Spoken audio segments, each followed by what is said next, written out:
Você já deve ter visto pesquisas que apontam que o cristianismo tem o maior número de seguidores de todas as religiões do mundo. E sem dúvida há milhares de cristãos fiéis ao verdadeiro evangelho espalhados por todos os lugares, todas as regiões do nosso mundo. Mas quando nós olhamos para o que Jesus ensinou, nós vemos Jesus dizendo que os verdadeiros cristãos são poucos. Essas pesquisas consideram como cristãos qualquer pessoa que se identifique como cristão. Mas quando nós olhamos para o que Jesus ensinou, nem todo aquele que se diz ser um seguidor de Cristo é de fato um seguidor de Cristo. Quando nós olhamos para Mateus capítulo 7, Jesus está dizendo que falar que segue a Cristo ou dizer que é cristão não significa necessariamente ou de fato que essa pessoa seja um discípulo de Jesus, um discípulo verdadeiro. Em Mateus 7, 13 a 14, Jesus fala de duas portas. Ele dá o exemplo de uma porta larga e uma porta estreita.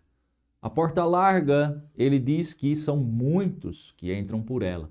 Mas a porta estreita, ele diz que são poucos.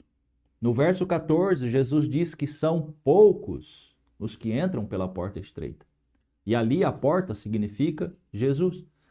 Jesus está dizendo que os que o seguem, os verdadeiros discípulos dele, não são a maioria, mas na verdade são poucos. Pode haver muitos dizendo que são cristãos, e isso é fato. Nós temos milhares de pessoas dizendo que são cristãs. Mas Jesus mesmo está dizendo que seriam poucos. Portanto, nas palavras de Jesus, os seus verdadeiros seguidores não seriam a maioria no mundo.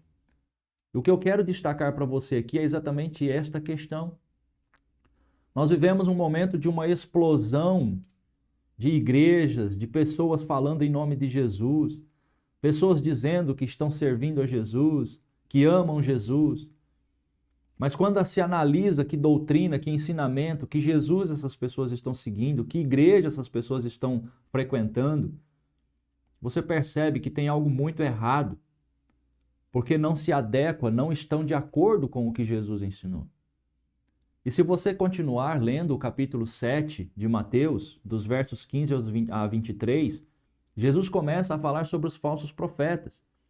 E ele vai dizer que são muitos, preste atenção, agora são muitos, os que estariam pregando em nome dele. Estariam fazendo milagres em nome dele. Não é em nome de uma organização ou em nome de um demônio, não, é em nome de Jesus. São pessoas que estariam usando o nome de Jesus, dizendo que são seguidores de Jesus. Mas essa é uma das passagens mais assustadoras de toda a Bíblia. Porque Jesus está dizendo, naquele dia vai chegar pessoas dizendo, mas a gente fazia tudo isso em teu nome. Mas Jesus está dizendo, eu não conheço vocês. É Jesus quem está dizendo. É Ele quem está falando. Que haveriam pessoas assim, falando em nome dele, seguindo como se fossem discípulos dele, mas Jesus está dizendo, eu não conheço vocês. São pessoas que hoje estão pensando que estão salvas, pessoas que hoje estão pensando que são realmente discípulos de Jesus, frequentando igrejas, achando que está tudo certo, mas estão perdidas. São poucos os verdadeiros cristãos. Nós temos hoje milhares de igrejas pregando sobre Jesus, isso é fato, você encontra isso em qualquer lugar. Mas será que são de fato igrejas conhecidas por Jesus?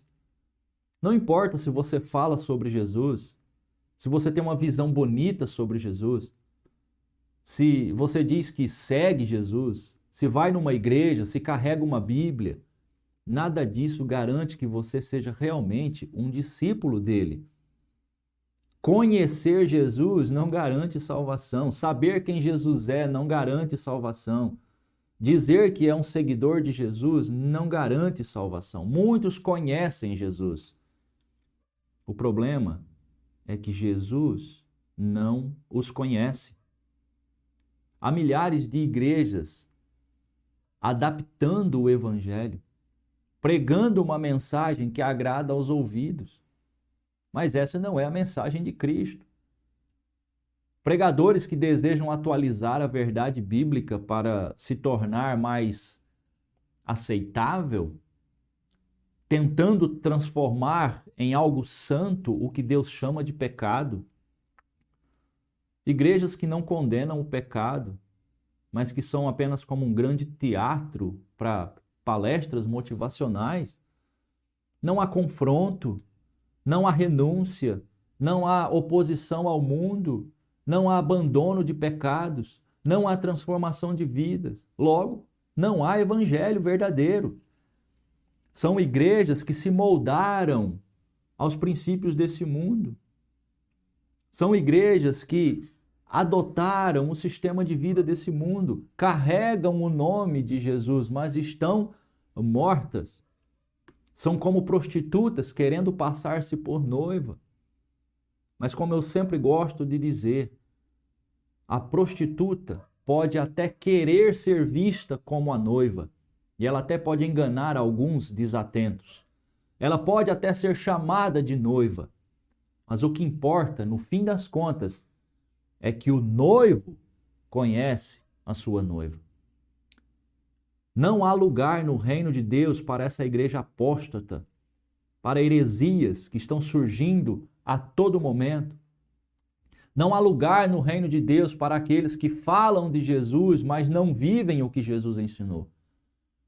Não importa o que você pense ser o evangelho, ou como você acha que a igreja deve ser, ou que, olha, isso não pode acontecer, nós temos que aceitar isso, nós temos que adaptar esta verdade. No fim, o juízo virá diretamente daquele que conhece os seus escolhidos. Não importa o que eu penso, o que importa é o que Jesus pensa. E aí eu te pergunto, em que evangelho você está? Que mensagens você está ouvindo? Qual Jesus você está seguindo?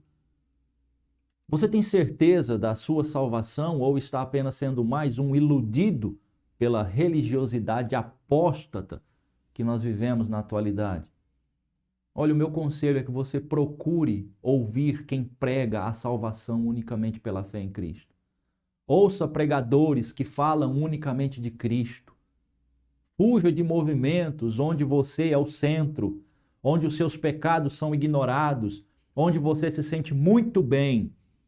O propósito do Evangelho não é ser uma mensagem para trabalhar o nosso psicológico, para fazer com que a gente se sinta bem. O Evangelho é a boa nova de Deus que precisa confrontar a nossa realidade, que precisa mostrar que nós estamos perdidos indo para a condenação. A mensagem do Evangelho é uma mensagem que chega para todo ser humano e diz, olha, você está em pecado, você está longe de Deus e você precisa de Cristo, porque Cristo é o Salvador, Cristo é o Cordeiro de Deus. O verdadeiro Evangelho confronta a nossa vida de pecado. Se não existe esse confronto, fuja desse lugar, fuja desse Evangelho, porque não é o Evangelho de Cristo. O Evangelho de Cristo, ele sempre vai trazer para nós um confronto com a nossa realidade, para que a gente saia do caminho do pecado e se aproxime do Senhor, para que a gente viva em santidade, buscando cada vez mais nos adequarmos aos princípios do Senhor. Se você está em um lugar onde os princípios das Escrituras, os princípios do Senhor são adequados ao seu estilo de vida, você está num evangelho que agrada a você, mas não é o evangelho de Cristo. Fuja de pregadores, de organizações que desejam apenas manter seus projetos de poder. Só existe um caminho para a salvação, e esse caminho é através da fé na obra de Cristo, realizada lá na cruz. É pela fé na morte de Cristo, aceitando Ele, reconhecendo Ele como nosso substituto, como aquele que pagou o preço do nosso pecado, como aquele que deu a vida para pagar o preço da nossa transgressão. E meu querido, se Cristo não for suficiente, nada mais será. Esse caminho, através de Cristo, te dará uma nova vida, novos projetos, novos desejos e um lugar garantido com Cristo no seu reino. se você não está tendo uma nova vida, novos projetos, se não houve transformação de vida, não houve salvação. Se você ainda não tem essa certeza, ore a Deus nesse momento e clame a Ele por salvação. Se você está num lugar, numa igreja, não importa o nome que ela tenha, se você está ali e o evangelho não é anunciado, onde o pecado é aceito, onde se fala mais do diabo do que de Cristo, ou onde o dinheiro é o foco do pregador, ou onde os seus projetos pessoais é que estão sempre em pauta, que vai dar tudo certo para você, que o importante é você ser feliz, fuja.